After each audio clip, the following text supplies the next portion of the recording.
Tätä lukuvuotta on jäljellä 12 päivää ja mulla tulee mahtuun siihen 5 tenttiä. Ja kuten varmaan äänestä kuulee, mä oon ollut melko kipeänä, joten lähdetäänpäs katsomaan, miten mä näistä selviän. Paras vinkki muuten, jos tykkää tätä banaanilettuja, koska mä tykkään. Ja se on ihan hirveetä, jos ne on liian raakoja, mutta sit mä en malta koskaan odottaa, niin tomaattien kanssa laittaa näitä lepussiin. Tomaatista haihtuu sellaista kemikaalia, joka kypsyttää. Mutta sellainen pikku vinkki. Nyt otamme, siis mulla on pakko näyttää. Tää ruokahan näyttää ihan hirveeltä. Mutta onneksi on joko saanut aimoksi. Mä oikeesti saan tehdä ruokaa, mutta siis mä laitoin tänne kaikki kasviksi ja sit kokonaisen kanan paistoin ja sit mä laitoin sen tänne. Niin tästä tulee tällaista, kun kaikki kollageenit tulee näistä luista ja nahasta tänne sekaan, niin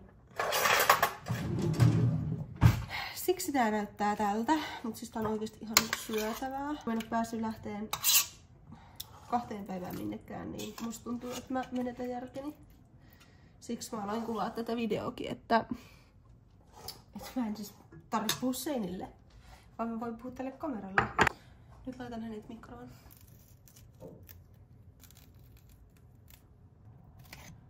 Tää toukokuu tulee muutenkin olemaan mulla tosi kiireinen kuukausi, koska mä lähden reissuun ensin 10 päiväksi, tuun 4 päiväksi Suomeen ja heti sen jälkeen mä menen 2 viikoksi Egyptiin.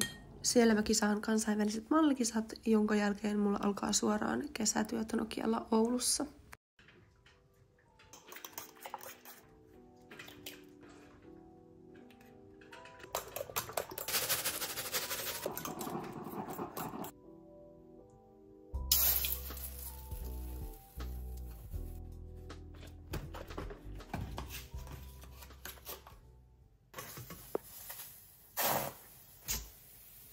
Aina käy näin.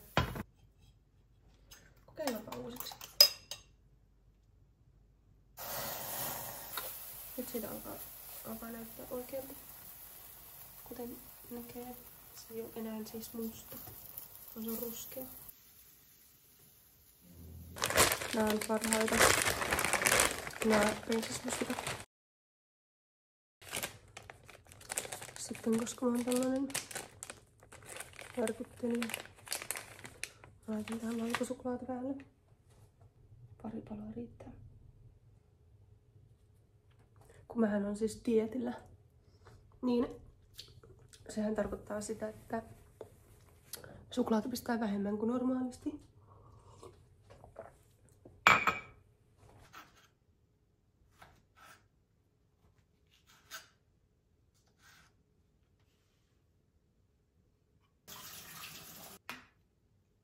Ihan pilkka, koska tässä on nyt niin paljon kaikkea. Vähän lisää proteiinia.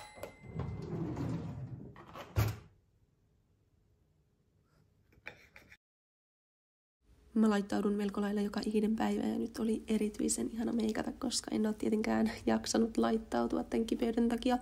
Mutta musta vaan tuntuu, että mä saan niin paljon paremmin asioita aikaan ja on silleen pitänyt itsestään huolta ennen kuin pitää huolta muista ulkoisista asioista, kuten vaikka opiskelusta. Joten tässä on nyt tällainen pieni arkimeikki ja sit öljysin latvat ja pistin tollasen French twistin hiuksiin. Kertokaa mulle, että mä en ole ainut, joka laittaa ripsvärin näin, koska mä siis vaan sudin sen tuolta ylhäältä ja alhaalta. Ja tyydyn sitten siivoamaan sen, koska siis ihan se kuin hienosti mä yritän laittaa sitä, aina menee sinne vähän. Niin mähän siis blendaan ton tonne niin kuin luomiväriin. Tulee hyvä. Hän katsoi, että voisiko tähän munia. Mä en nyt yhtään huomaa. On. Musta on niin ihanaa, kun keväällä tulee aina näitä peoneja, mä en osaisi sanoa. Ja sit tulppaanit. On niin kauniita. Mitäs sitä ollaan ostamassa? Joo. Näin. Olen saapunut kotiin. Kello on varmaan joku 7. En itse asiassa ole ihan varma. Nyt mä kävin kaupassa, koska mulla ei siis mitään ruokaa. Niin mä tein nyt osteista. Mä ostin kanaa. mun ystävä Sofia teki mulle kerran sellaista kanaruokaa syksyllä, niin se on yksi mun tällainen pakkari, mitä mä tein aina. Sitten tulee kanaa, sitten sojakastiketta, kermaa, tätä paseerasta tomaattia, sitten tällaisia kokkivihanneksia. Safi ei laittanut niitä, mutta mä laitoin. Sitten ostin banaaneja ja puuroparrikkeita ja kananmunia. Niin alan sitten varmaan kohta kokkaamaan. Vaikka mulla on kyllä vielä sitä kanakeittoa, niin se on varmaan sen ensinnä. No mun pitäisi alkaa ihan oikeesti opiskelemaan, koska mulla on Elsun tentti perjantaina. Nyt on myös lauantai. Mutta mä oon jotenkin henkisesti aivan rikki tosta kipeydestä. Siis musta tuntuu, että mä alan silleen fyysisesti olla terve. Mutta mulla on jotenkin aivokapasiteettia tuohon hommaan yhtään. Siis musta tuntuu, että mä en kykene. Niin mä mietin, että ehkä mä nyt sitten pidän vielä hetken taukoa. Ja vähän lepään tässä, juon teetä ja sitten käyn ehkä vielä ulkona.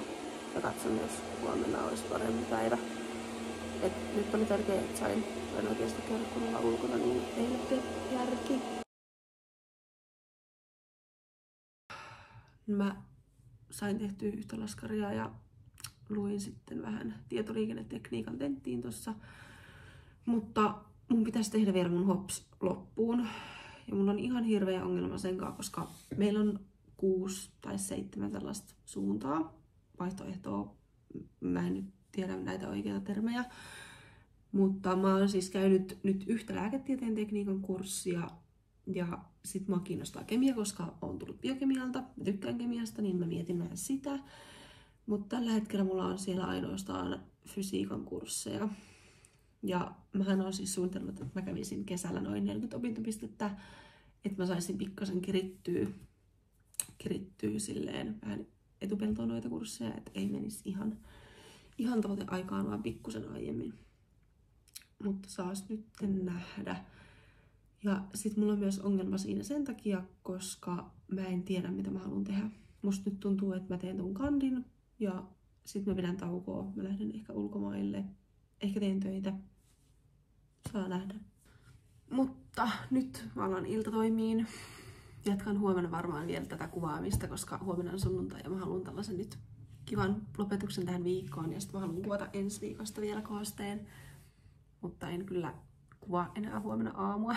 Tai katsotaan. Mä oon nyt kuvannut 3 aamua, mutta semmoista tää nyt on.